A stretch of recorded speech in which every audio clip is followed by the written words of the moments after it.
Good morning, everyone. In this opportunity, we're presenting our product that we already made. From this slide, you already can resurrect what's the product that we made. Yeah, it's about language. So this is the outline of our presentation, from problem, solution, until how our business model. So how these ideas come? It comes from a big student named Chi. One day, he reads a journal about the importance of having multilingual skill.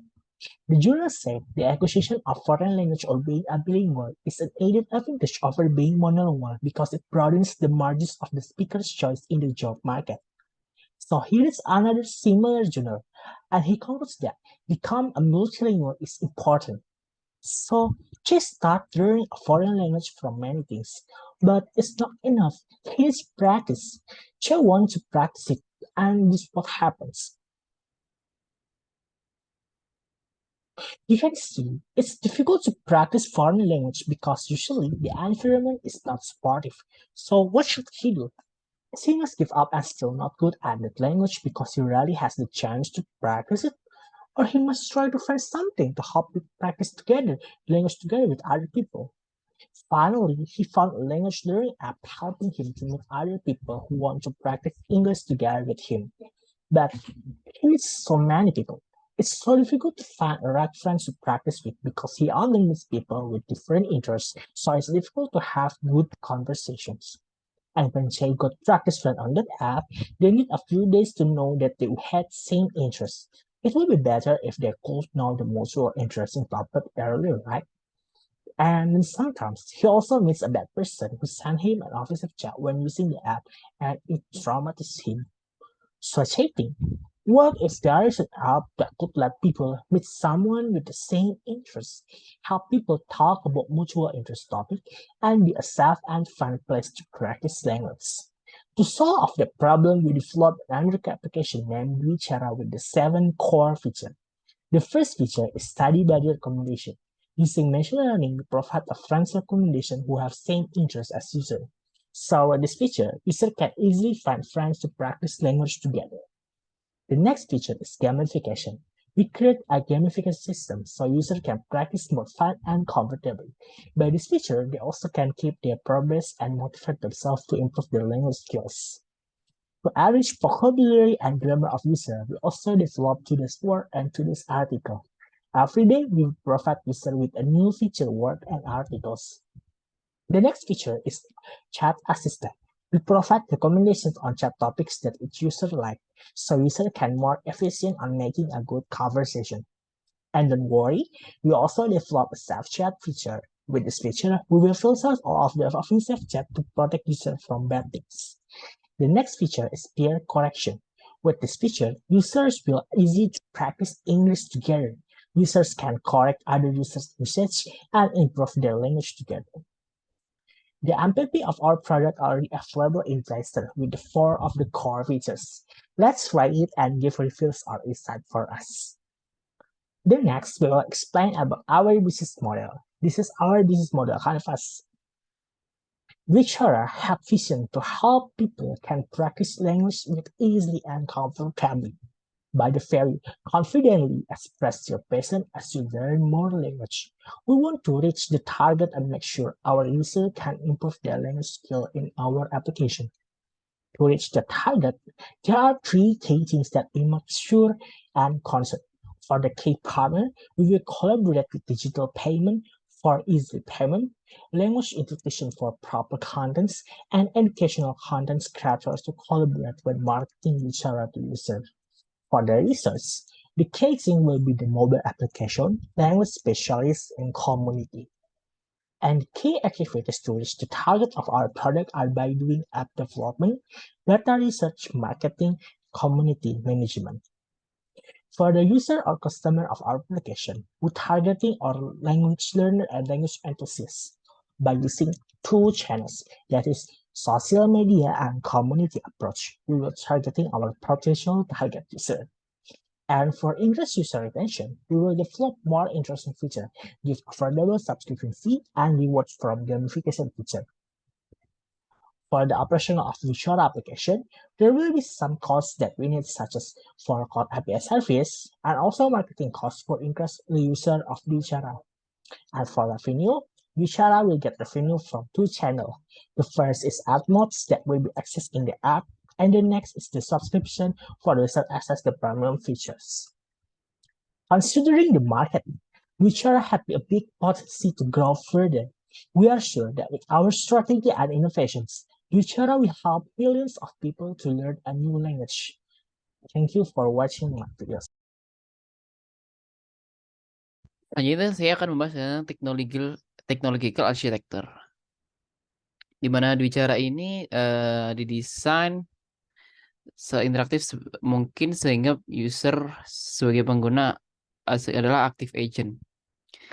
Di mana kita menggunakan berbagai aplikasi seperti GCP, Google Cloud Provider, servernya, Data Logic, System Performance Matrix, lalu kita menggunakan Mirrorfly sebagai chat API-nya, lalu kita menggunakan Firebase untuk mobile authentication serta various payment API. Ini adalah gambaran arsitekturnya di mana Firebase, Bicara memiliki Firebase Storage, Firebase Authentication yang terkoneksi langsung dengan server, di mana servernya adalah GCP, dalam hal ini GCP, di mana di GCP ini ada berbagai isinya.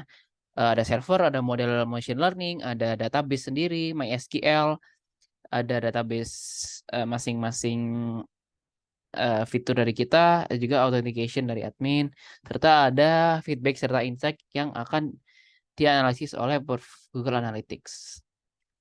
Bicara sendiri mengembangkan sistem gamifikasi yang akhirnya menghitung nilai XP dari user tersebut dan yang nantinya akan di ranking berdasarkan akumulasi nilai XP mereka.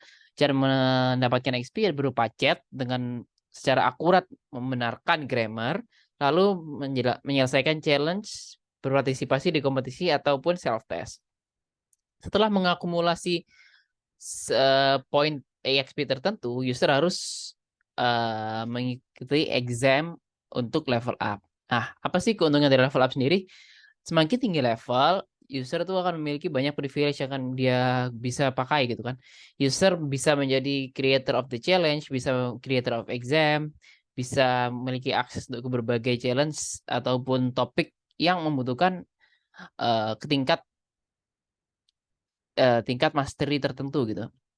Dan juga dia bisa menekan change untuk consult dengan ahli bahasa yang mereka inginkan gitu. Ataupun bisa juga memenangkan exchange ke suatu negara. Lalu selanjutnya adalah Sustainable Development Goals, di mana kita akan membahas 2 poin, yaitu Quality Education serta Industry Innovation and Infrastructure. Quality Education sendiri ada 3 poin utama, yaitu Bicara ini sebagai able make it easy for the user and learn language foreign language gitu kan. Jadi Bicara ini hadir untuk mempermudah orang-orang yang ingin belajar bahasa asing. Ya karena mudah karena kita di HP gitu, easy to access, juga alternatif for user in learning foreign language. Jadi sekarang kan dulu kan kita tahu belajar bahasa ya harus les offline, mahal dan sebagainya, transport. Nah, sekarang kita bicara juga hadir sebagai salah satu solusi gimana kita hanya bisa belajar kapanpun dan dimanapun karena bicaranya sangat aksesibel gitu kan. Di poin selanjutnya adalah industry innovation and infrastructure. Di inovasi bicara sendiri itu ya aksesibel tadi, kita lebih gampang diakses sehingga ini adalah sebuah inovasi dari kita. Selanjutnya adalah pushing innovation in the industry gitu kan, kita membuat inovasi industri ini. Selain itu kita juga bisa to build connection, helping local communities and to improve their language skill to low opportunity. Jadi dengan begitu kita turut mengimprove beberapa local communities untuk mereka membuka opportunity ke depan. Seperti sebagai contoh sebuah komunitas dengan ada Bicara, orang komunitas bisa bahasa Inggris lebih lancar, mereka bisa terbuka, mereka bisa berkoneksi dengan orang luar, mereka bisa bekerja sama mungkin dengan orang-orang luar gitu kan, atau mungkin bisa menjawab interview atau mungkin exchange dan sebagainya. Itulah opportunity yang terbuka apabila Bicara dimanfaatkan dengan sebaik-baiknya. Lalu saya akan bicara tentang resesi 2023 gitu kan, di mana dalam satu kuartal terakhir di tahun 2022, resesi ini sangat sering dibicarakan itu, mulai dari pemimpin dunia, IMF, Bapak Jokowi presiden kita, sampai Menteri Koordinator Perekonomian di Indonesia itu Bu Sri Mulyani. Namun juga Bu Sri Mulyani juga bilang Indonesia tidak perlu khawatir karena Indonesia adalah negara berkembang sama seperti India dan lain Meksiko itu akan bisa dikatakan akan aman gitu dari resesi. Dan juga ini sejalan dengan apa yang diprediksi oleh IMF, di mana IMF memprediksi tahun depan Indonesia 2023 tetap akan mencetak pertumbuhan ekonomi yang positif di angka kisaran 5% gitu kan.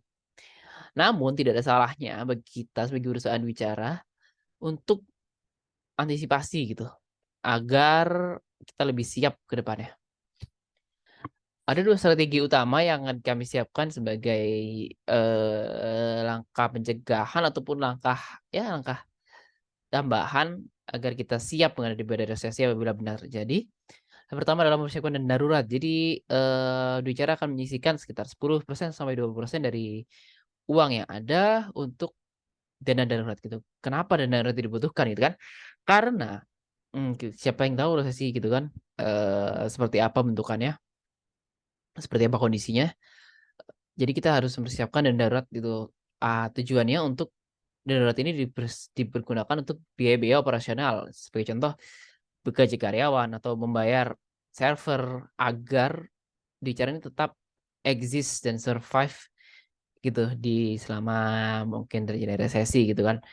So, kita tahu karena di resesi ini kan efeknya salah satunya adalah menurunnya daya beli masyarakat gitu. Otomatis masyarakat akan lebih fokus ke kebutuhan-kebutuhan primer seperti sandang, pangan, papan gitu kan. Kita akui saja bicara belum sampai pada tahap kebutuhan primer gitu. Mungkin kebutuhan primer lainnya adalah data gitu kan, kuota. Nah, kita bicara belum sampai pada itu. Mungkin kita bicara nih pada posisi sekunder atau mungkin bahkan tersier gitu. Jadi kita harus sadar itu ya to keep this bicara exist kita harus mempersiapkan darurat. Lalu selanjutnya adalah peningkatan efisiensi karyawan. Yang dimaksud peningkatan efisiensi karyawan di sini adalah bagaimana karyawan dapat meningkatkan outcome yang dihasilkan untuk perusahaan dengan lebih besar gitu, dengan cara memberikan training gitu sebelum resesi gitu kan. Sehingga value dari seorang karyawan ini bisa lebih besar atau skill yang dimiliki karyawan ini bisa lebih canggih, lebih hebat gitu sehingga mungkin pada saat resesi kita bisa membatasi karyawan gitu kan. Namun karyawan kita miliki top notch atau bisa dikata berkualitas sehingga mumpuni untuk menjalankan bicara ini walaupun dengan keterbatasan lainnya gitu kan. Dari itu kita juga akan menyediakan program magang tentunya untuk mahasiswa-mahasiswa. Eh apa itu? Kenapa ini penting? Karena ini adalah hubungan simbiosis mutualisme gitu kan. Dari mahasiswa juga pernah akan memiliki pengalaman kerja di startup, memiliki tahu pace startup tentu dengan digaji sesuai dengan magang gitu kan. Lalu dari kita sendiri kita juga dapat tenaga kerja yang pastinya berkualitas gitu kan. Kita bisa dapat anak muda ya, ngerti IT dan lain sebagainya yang mungkin memiliki ide-ide brilian gitu yang akan bisa membuahkan output yang positif untuk berbicara. Sekian dari kelompok kami. Mohon maaf apabila kesalahan kata. Assalamualaikum warahmatullahi wabarakatuh.